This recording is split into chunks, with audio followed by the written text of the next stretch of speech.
We can't say the future without AI. I mean, there's no way around it. 50% of workers now believe AI is going to improve their experience. When I come into the meeting room, I need a way to incorporate my AI with what's going on in the meeting.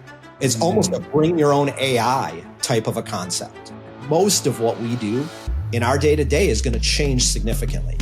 Hear the latest AV trends and predictions in this episode of Crestron's Smarter Spaces podcast on your preferred podcast platform. Like, a lot has changed in 6 or 7 years. Oh, you need to get a programmer in, or you have to do online courses or whatever, or you have to be part of a Masonic order to get your programming certification. That was what it was going at. I'm ashamed to confess that I once thought that this might be me. Now I realize that it's you. You are the true repairman, Troy. You fix not only air conditioners, but the men who fix them. It's a trade school. It's a 2-year degree in boxes that make rooms cold. Kramer buys ZeeVee, the coming budget storm for higher education, and paying more for green AV. All that and more next on AVWeek. This is AVWeek, episode 677, recorded Friday, August 9th, 2024. Strategic acquisitions. This is AVWeek, your weekly wrap-up of the biggest news and information from the AV world. My name is Tim Albright. I am your host. With us to discuss that news and information, Kelly Teal joins us again from SSR. Welcome, ma'am. Thank you. Thank you for having me, as always. And as far west as we can go in the States, we're going almost equally as far east, maybe a little bit farther. My buddy Justin Dawson from Ireland. Welcome, sir. Thank you for having me back again, Tim. Absolutely. The Technical University of Dublin is where Justin works. Also, he has a podcast. DCU, Dublin City University. Update your CV, Justin. Oh, you're looking at my certification. I was. He also has a podcast, which we'll talk about at the end here. So, it's summertime, so folks like Justin are hanging out and hanging in and putting up new projectors and doing refreshes. Kramer, though, is out buying businesses. Kramer has acquired ZeeVee. They are, of course, an AV over IP provider, both 10 gig and 1 gig solutions. The deal announced this week comes after apparently 2 years of discussions between the two companies. The acquisition is part of Kramer's quote-unquote broader strategy to expand its footprint in the AV over IP and UC markets, following its recent acquisitions of UC Workspace and Ashton Bentley. For ZeeVee, the merger offers access to Kramer's global resources and engineering talent, potentially accelerating ZeeVee's growth and innovation in the AV over IP space, as well as Kramer's leadership. Kramer emphasizes that this is a quote-unquote strategic acquisition aimed at fostering innovation rather than cutting costs. Now, this is the 1st of August. You're going to expect to have the name ZeeVee, the company ZeeVee, for at least a year. This is Tim's 2 cents. This is Tim's pontificating for a second. Typical acquisitions, it takes about a year for everything to shake out. I am not sitting here saying, oh my God, they're all going to lose their jobs. I'm not saying that. What I am saying is Kramer will have to make a decision in about a year whether the brand, the technology that ZeeVee has, to brand it quote unquote Kramer or keep it ZeeVee. In other words, keeping the company technically separate, but integrating it into Kramer. Kelly, we're going to start with you on this. When you look at acquisitions like this, where a pretty significant technology provider buys a pretty significant technology and starts, wrapping that into their portfolio, how does this help Kramer? And how may it potentially hurt Kramer? So the helping is the easy answer, right? As with most acquisitions, there's that expanded product portfolio. Yep. I think their expertise in the signal distribution will complement the Kramer's existing product lines. I think that will enable Kramer to offer a lot more comprehensive suite of AV solutions. And then there's that, of course, what they're always searching, which is that increased market presence. And I think Kramer's position in the AV market as it stands is potentially already attracting new customers and expanding their reach into new segments and even geographic areas. Yeah.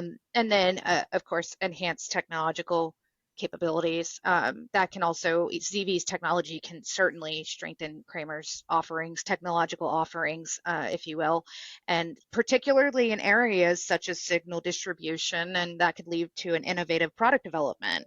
So they've got a lot of good coming out of this. Now, I think where it could be bad is where there's some cross-selling opportunities that normally where they would leverage their existing customer base to cross-sell their own products, they may be missing that opportunity to potentially boost revenue and market penetration. I think there's also some operational synergies here. If they do it right, they could achieve cost efficiencies. They could achieve, operational synergies through streamlining the process if it's done correctly. Now, on the ZeeVee side particularly, I think that it's the same situation. They're having access to these broader resources. Kramer and ZeeVee may benefit from, financial resources, advanced R&D facilities, larger distribution network, and then there's that enhanced market reach also for ZeeVee as well, and increased innovation. So I think they all have the same positives, and I think the negatives are going to go for both. I mean, there's that potential integration challenge there too. There could be challenges related to integrating ZeeVee's operations, their culture, their systems with the Kramer's existing structures. I think that's going to be the biggest downside to this for both of them. More so for ZeeVee, but definitely for both of them. There will be this increased competition. There is going to be a broader trend of consolidation in the AV and IT industry and market, which may also impact them smaller competitors and the market dynamics. And I think it's a good thing. I think it strengthens both companies' positions in the AV market. I think it will lead to a more integrated and competitive landscape. But when they acquire companies like ZeeVee, the decision to go and essentially rebrand or continue under the existing brand name, that's going to largely also depend on several strategic factors. And we could go through an entire list of, unified brand identity, strategic positioning, preserving brand equity. So I think there's some challenges in those areas as well. You bring up brand equity, and Justin, I am going to get your 2 cents on this, but doing some reporting this week, there are no hard, fast numbers. There's nothing official here, kids. So take this number with a grain of salt. But in talking with a number of integrators, I'm getting roughly 25-30% market saturation for ZeeVee, is what I'm hearing right now. Kelly's right. There's a list of AV over IP providers, right? And I can list off, you've got Crestron, you've got Extron, you've got QSYS, you've got a number of providers that I'm probably going to get yelled at for forgetting off the top of my head. But you've got all these folks. ZeeVee is absolutely one in there. Visionary Solutions is in that mix as well. So 25% feels about what I'm hearing, Justin. When you look at this and you look at an acquisition, and specifically about Kramer acquiring ZeeVee, certainly ZeeVee is on campuses around the globe, a lot, quite a few in the U.S. What does an acquisition like this do to customers that have this technology on their campus deployed already and supporting that may or may not be a Kramer house? Well, exactly. Well, that's what I was going to get to at the end there, Tim. Like, even if you're not a Kramer house, we need to step away from, so a lot of integrators in Ireland, especially, they sell the one box, the one company, the one box. Yeah. Now you can guess which ones these are. But, in some of the other stories we're going to be talking about in this podcast, we're talking about budgets across universities being slashed. Now, does that mean the cheapest route is the best route? No, it doesn't, right? But it gives flexibility.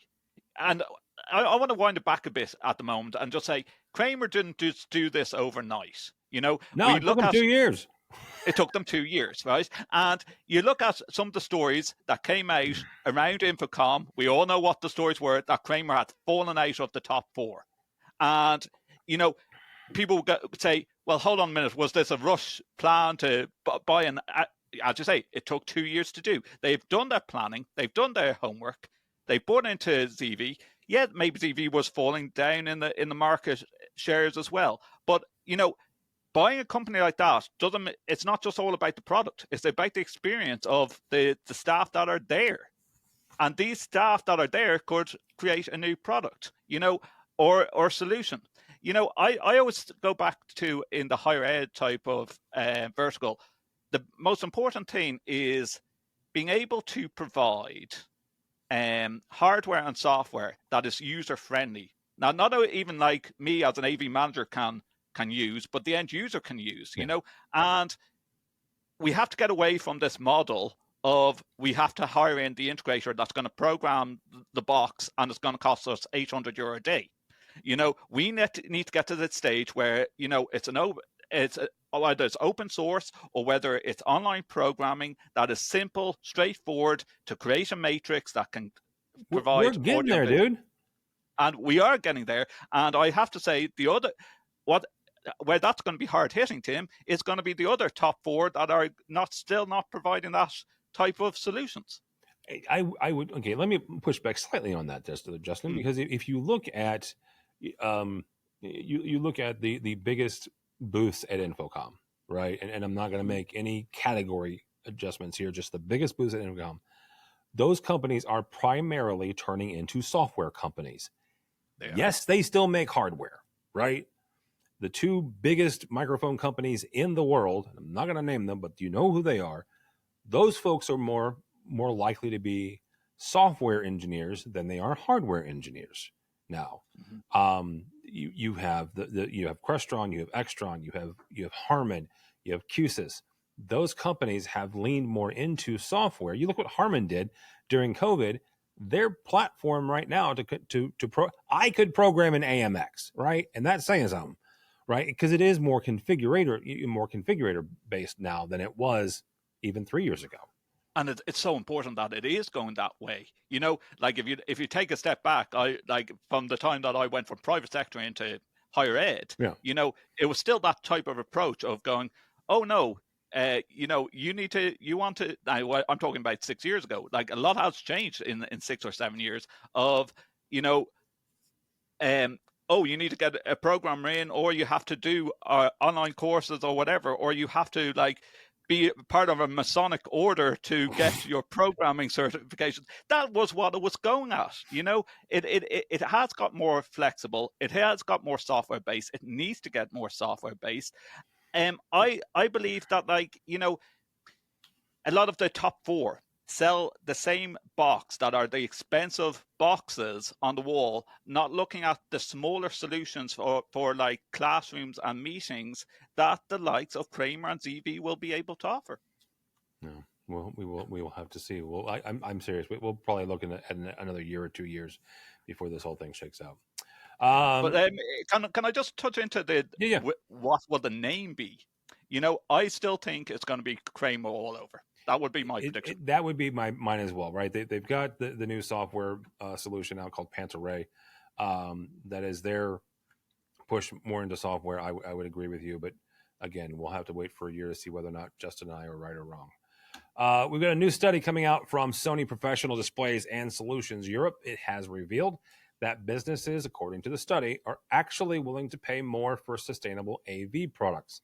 The research, which surveyed over 1,000 AV pros across Europe, found that 80% of companies would pay at least a 20% premium for quote-unquote greener AV solutions, and more than a third would pay over 50% more. 85% of the respondents considering a provider's sustainability practices when choosing partners, and 79% would just kind of piece out a company who did not have any green credentials at all. Sony says that this is a quote-unquote wake-up call for AV providers to step up their sustainability game, while industry experts view it as a sign that eco-friendliness is no longer just a nice-to-have in the tech world. Justin, bottom line, are you paying more for something to be sustainable? Now I'll go down this route, Tim. It's a yes or no question, Dawson. Okay, no. And the problem is, we're getting to that. I think we mentioned it already. Budgets have been slashed and slashed again in higher ed. And I don't think it's just an Irish thing. I think it's a UK thing. I think it's an American thing as well, that budgets have been slashed. So as that happens, no matter how much I like a box or how much I like a product, having to explain to management why we should be buying this solution is incredibly difficult in higher ed at the moment. So hang on for a second. Are they, though, putting pressure on you to get sustainable or green solutions to have less energy usage? And that's the key thing. If it has less energy usage, we might stand a chance. But I think that, depending on what political party gets in next, our elections might come up in the next 12 months, not even 12 months, 8 months. Yeah. If there is a push for renewable energy, there's a push. If grants are offered, and I don't even mean just on higher ed, I mean across the board, if grants are offered to say to private sector and to public sector and universities that you put in these items that are sustainable, we'll give you a grant towards it. However, talking about that, on that approach, even with a grant, you're talking about 20% and 50% extra on a product to make it sustainable. That's where a push comes to shove and go, I can buy this product which isn't sustainable, that's cheaper, or I can get the grant, but it's still coming out at the same price. All right. Kelly, you're the one who talks to more customers than me or Justin. And I believe you and I have had this conversation before, but this is just another new piece of data. Are folks asking for this? Are they wanting this? And are they willing to pay for it? Willing to pay for it? That's a good question, because I think it's going to depend on several factors. If we're talking studies generally, I think studies suggest that consumers are willing to pay a premium for products and services overall that align with their values and Sorry, my smart glasses are talking to me, especially when it comes. Stepped in there. If you're not watching the video, Kelly has had smart glasses on the entire time. This is the first time they've actually talked back to her. Go ahead. So yeah, I think people are willing to pay more when it comes to environmental sustainability. It's hard to pinpoint a figure without specific market research. Have people and clients, I should say, express their desire to pay more? Not necessarily. I think it's an ask. It's something that it's inquired about.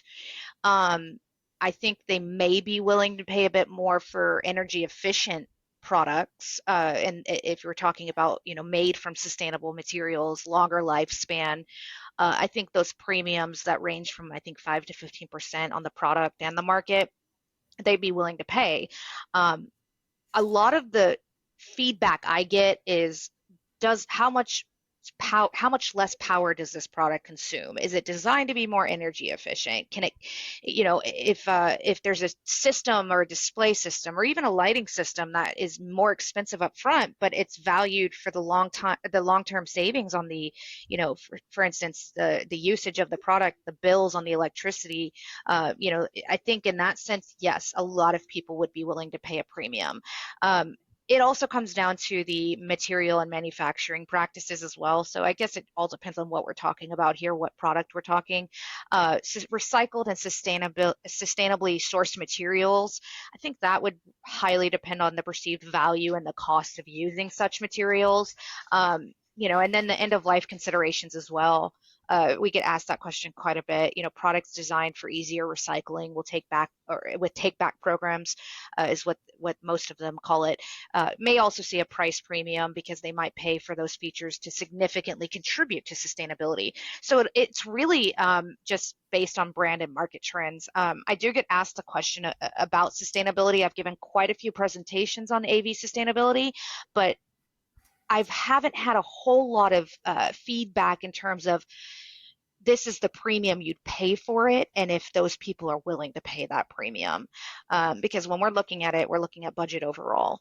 And in the commercial world, which is where I'm at now, it's in the grand scheme of things, it's a little speck on the radar. Now, if we're talking multiple devices throughout the building and that makes a significant difference in budget, yes, that's when the conversation starts getting into, okay, well, just to have to have a more energy efficient product or recyclable can't talk today, recyclable materials, we don't want to pay that. Let's just go with the generic product that we've always used. And that's what I was going to ask you is not to be silly or crass, but at least in the States, people can talk the talk, but they vote with their pocketbook, right? Mm-hmm. They vote with the money. And I was going to ask you specifically, if it came down to, this is going to cost us X more, and this is our budget. So no, it's, being sustainable is a nice to have. It is not, it's altruistic. Need to have. But it's, we haven't gotten to the point yet where we need to have. All right. I think it's going to depend. And right now I can tell you with a 98% confidence, this is all based on how much consumers are prioritizing eco-friendly practices and the brand's reputation. And right now that is not, I hate to say it, I wish it was more of a priority, but right now it's not to most people. It's a nice thought. It would be nice to have and nice to implement, but people are leading with their wallets now, and I think that's going to be I think it's going to be that way for a while. I hope eco-friendly practices, and I hope that becomes more of a priority, but I just don't see it right now. Well, it will when the provost, the president of the college, the president of the CEO of the organization realizes how much energy they're spending, and once they get to power that consumption, point, Tim. yeah, it's all power consumption, right? When you can tie power consumption back to paying 10 or 20% more for X product, whatever that X product is, I don't care, and you can say, okay, Mrs. President of the college, this is how much you're going to save versus how much you're spending, then yeah, they'll get it then, but not until then. And we need a better pricing structure than what people pay for solar panels, where my energy bill is $60, but I'm paying $200 a month on financing these things. I mean, it's got to be a better pricing structure than that, because at that point it's not worth it. We need a better calculator. Yeah. All right. Last story. Mitchell will put a link to this. I was awfully proud of this, not because of something I did, but the folks that contributed to this story on higher ed. Fantastic group of folks. But we sat down with a bunch of them and quite frankly asked them what some of the issues that are facing their campuses. One thing that came really, really apparent is what Don Merritt from University of Central Florida, he's also head of ETC, he called it the HEERF hangover. Basically, it's this, and I love it because it's alliteration and all that jazz. You've got in the States, and we confirmed with Justin, and we'll get to him in a second. In Ireland, they got this as well. In the States, a big bucket of money was given to higher education during COVID. Justin, we can debate about how much that big was, but it's still a big bucket of money, right? That's great. Awesome. You got your higher ed place, you're at a university or a college. You got a big bucket of money to go do some upgrades, do some new spaces, this, that, and the other.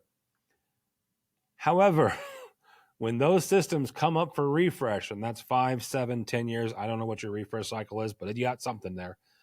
That money will not be there, and that is bad.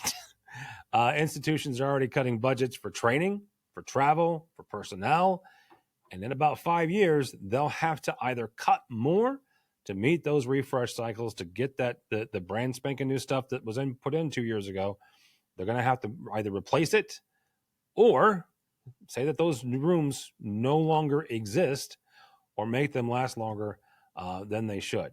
So Kelly, talk to your clients here, right? To talk directly to higher education and to folks here. What can people do from either a budgeting standpoint or offset budget concerns for this upcoming issue that they're going to have?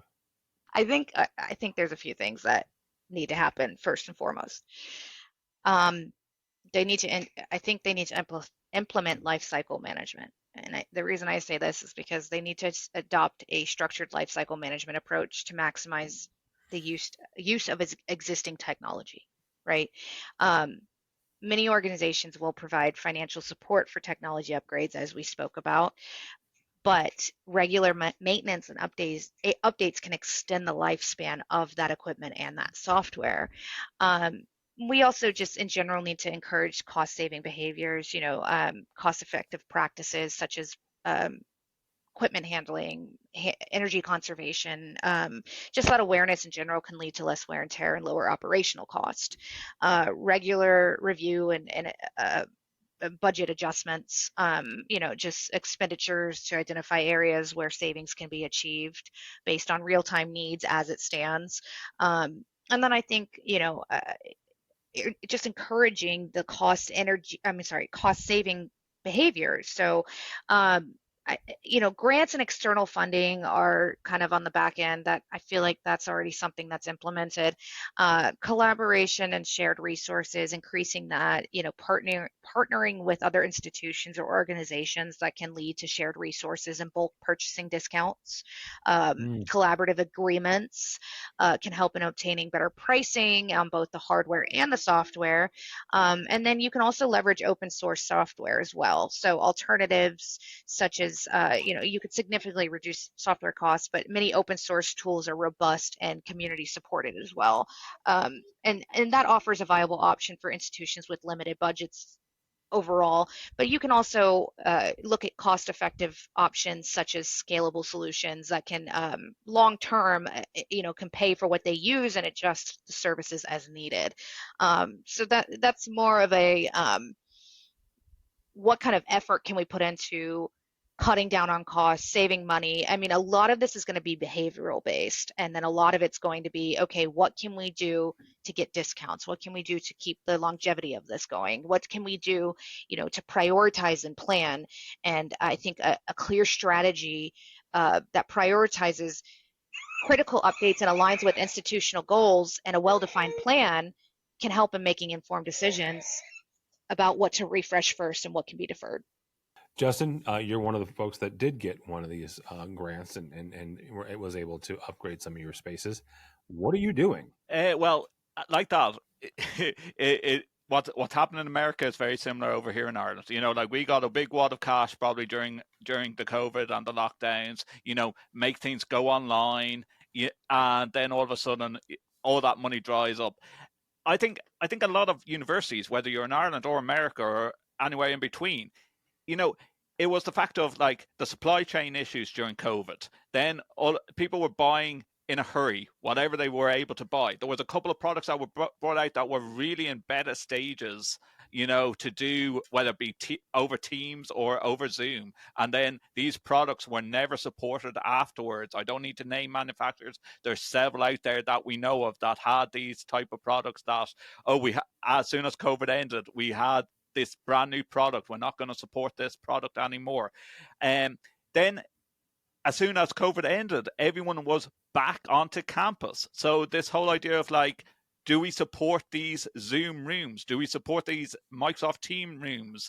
Or since we have everyone back on campus, why do we need to replace these products? And we're not going to give you money to change around these rooms. We gave you the money back during COVID. But how, to answer your question of like, how can manufacturers, how can integrators, etc., help? I think the whole idea of like, yes, we're going more AVoIP, and AVoIP has a lot of licenses.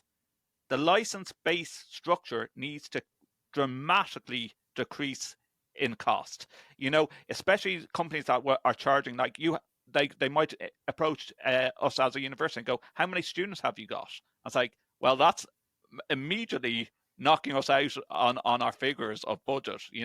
And like maybe our school might be interested in a product or a service, but the rest of the university wouldn't be. But they're still looking at the university as a whole of how many students we have involved. That structure needs to change. Also, I still go back to the manufacturers that are doing software, offer free training, offer to come over to the university and give the training, cut out all the expenses of, if I have to, for example, go over to England to do training, that's an expense that I know, like asking my management straight away, can I go over to England and do training? You're talking about being off away from campus for a week on end, who's going to cover me, and then, with integrators, it's like, it's all well and good saying that oh, well, maybe you can tier it over a 3-year period for buying these products. When you have one integrator for a university, that's very unlikely, unfortunately. All right. Y'all, thank you so much. That'll be a good place to stop it. Kelly Teal, thank you so much from SSR. How do people connect with you or SSR? SSR-inc.com. Hyphen dash, is it hyphen or dash? SSR-inc.com. And I am on LinkedIn. I believe it's under Kelly T. I got to figure out how to change that. Nothing else. And I got my daughter screaming, so I'm going to mute. All right. Mr. Dawson, good to see you as always, sir. How do people connect with you or listen to you on your podcast? I do the All Things Techie podcast. That's very easy to remember, allthingstech.ie. My personal website where you find all my social interactions is justinordawson.com. Don't go read it because it still says he works at the Technical University of Dublin and not Dublin City University. I've got to take a screenshot of which that. Which is where I got that information just this morning. I just wanted you to know. So you might want to... Sack your researchers. All right. My name is Tim Albright. Don't follow me anywhere, but go by the website, AVNation.tv. That's AVNation.tv. You'll find this program and a host of others. We've got a Women in AV with Erica Carroll. We've got an education podcast called EdTech with Aaron Moran.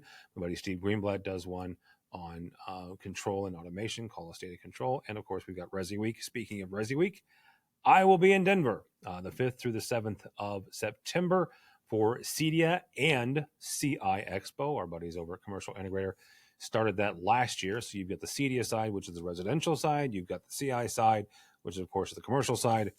And my favorite part, which is dead smack in the middle, I still say that Resi-Commercial is the thing, so you can come argue with me the 5th through the 7th in Denver. So all that and more at AVNation.tv. That's AVNation.tv. Thanks so much for listening. Thank you so much for watching. That's all the time we have for AV Week. The network for the AV industry. What are you listening to? This is AV. This is AVNation. This is AVNation. Hello, this is Steve Greenblatt, host of AVNation's A State of Control podcast. Each month, Rich Fregosa and I explore trending topics related to control programming and automation in the audiovisual industry. We speak with a variety of AV professionals who share their perspectives, knowledge, and experiences. Please join us for this monthly conversation. Check out A State of Control on avnation.tv or wherever you get your podcasts.